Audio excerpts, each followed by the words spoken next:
Nephilim, were they truly the offspring of angels and humans? Part 1. The opening, planting the seed of mystery. In the flickering glow of a single candle, amidst the hushed reverence of ancient texts, we embark on a journey into the shadows of Scripture, seeking answers to some of its most perplexing questions. Tonight, our gaze falls upon a name whispered with a mixture of awe and trepidation, the Nephilim. Who were these enigmatic figures, mentioned briefly yet so potently in the foundational stories of humanity? Were they, as some ancient traditions and vivid imaginations suggest, the monstrous progeny of a forbidden union between heavenly beings and mortal women? This question, echoing through millennia, challenges our understanding of divine order, human lineage, and the very boundaries of creation itself. Join us as we peel back the layers of myth and meaning to uncover the profound truths and unsettling possibilities hidden within the tale of the Nephilim. Part 2.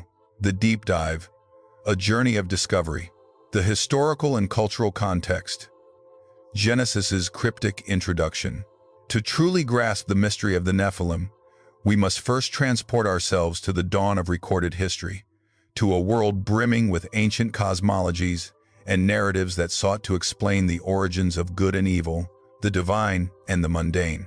The Nephilim first appear in the 6th chapter of Genesis, a passage preceding the Great Flood, a time described as one of rampant wickedness and corruption on earth.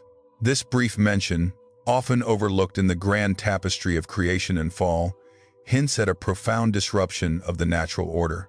Genesis 6:1-4 states, "When human beings began to increase in number on the earth, and daughters were born to them, the sons of God saw that the daughters of humans were beautiful, and they married any of them they chose.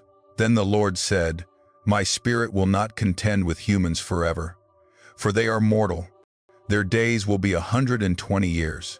The Nephilim were on the earth in those days, and also afterward, when the sons of God went to the daughters of humans and had children by them. They were the heroes of old, men of renown." This passage emerges from a literary and cultural landscape where epic tales of demigods and divine human interaction were not uncommon. Ancient Near Eastern mythologies, like the Epic of Gilgamesh, frequently featured heroic figures born of such unions, possessing extraordinary strength and often challenging the established order. The Genesis account, however, inserts this concept into a monotheistic framework, imbuing it with unique theological implications. The presence of the Nephilim is presented not as a glorious act of creation, but rather as a symptom of the escalating depravity that ultimately necessitated the flood. Their mention here acts as a pivotal moment, signaling a deepening crisis in humanity's relationship with the divine. Decoding the Scripture. Sons of God and the Nephilim. The crux of the debate surrounding the Nephilim lies in the interpretation of two key phrases, sons of God and Nephilim. Who are these sons of God, B'nai Ha-Elohim? And what exactly does Nephilim mean? The phrase sons of God in ancient Hebrew scriptures can carry various meanings. One prominent interpretation, deeply rooted in early Jewish and Christian tradition, identifies them as divine beings, often understood as fallen angels. This view posits that these celestial beings, seduced by the beauty of mortal women, descended from their heavenly abode and engaged in forbidden unions, producing hybrid offspring. This interpretation finds strong support in extra-canonical texts like the Book of Enoch, which we will explore shortly.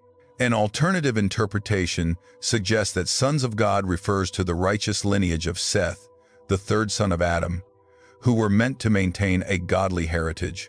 In this view, their intermarriage with the daughters of humans, representing the ungodly line of Cain, led to the corruption of humanity as a whole, resulting in a society dominated by violence and evil.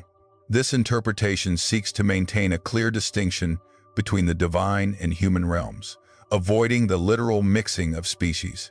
Regarding the term Nephilim, its etymology is itself debated. The most common understanding derives it from the Hebrew verb naphal, meaning to fall.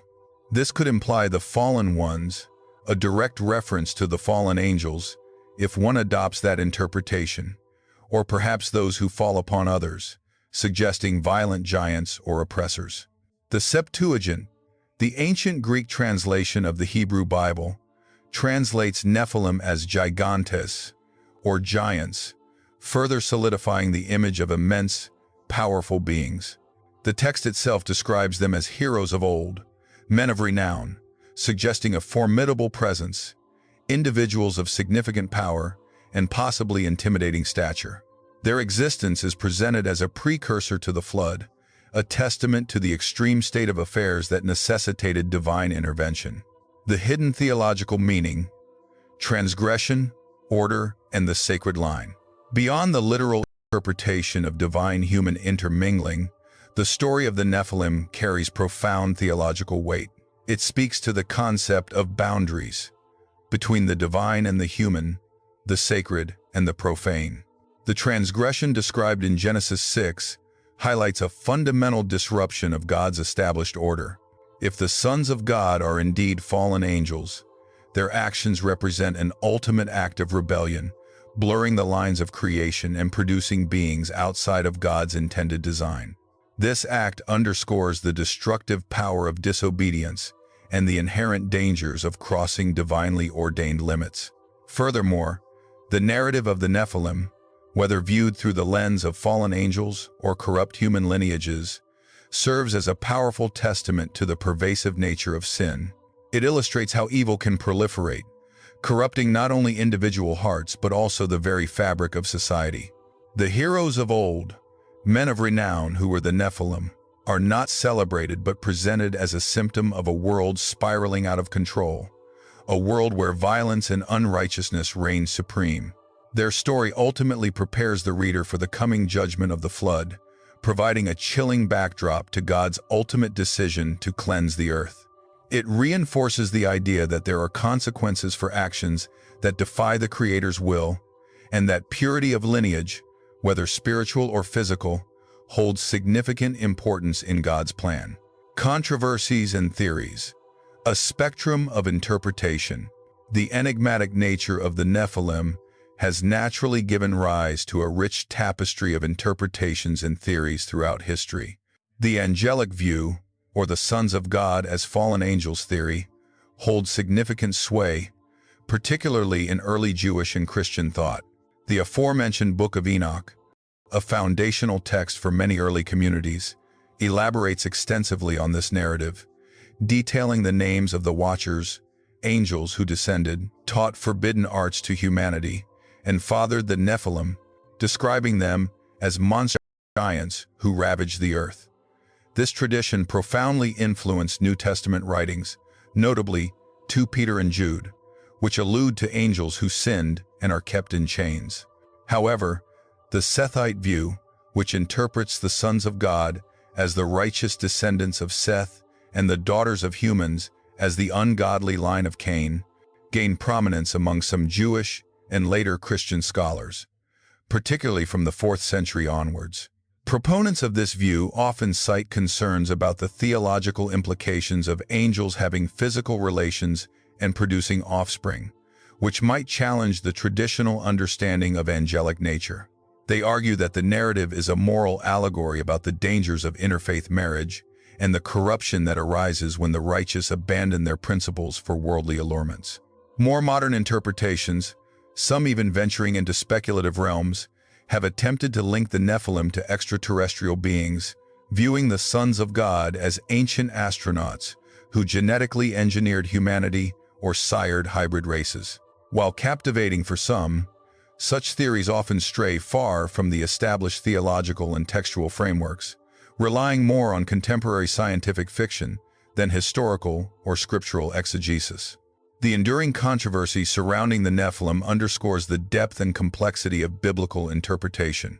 It highlights how different lenses, historical, linguistic, theological, can lead to vastly different conclusions, each offering a potential truth, yet none without its own set of challenges.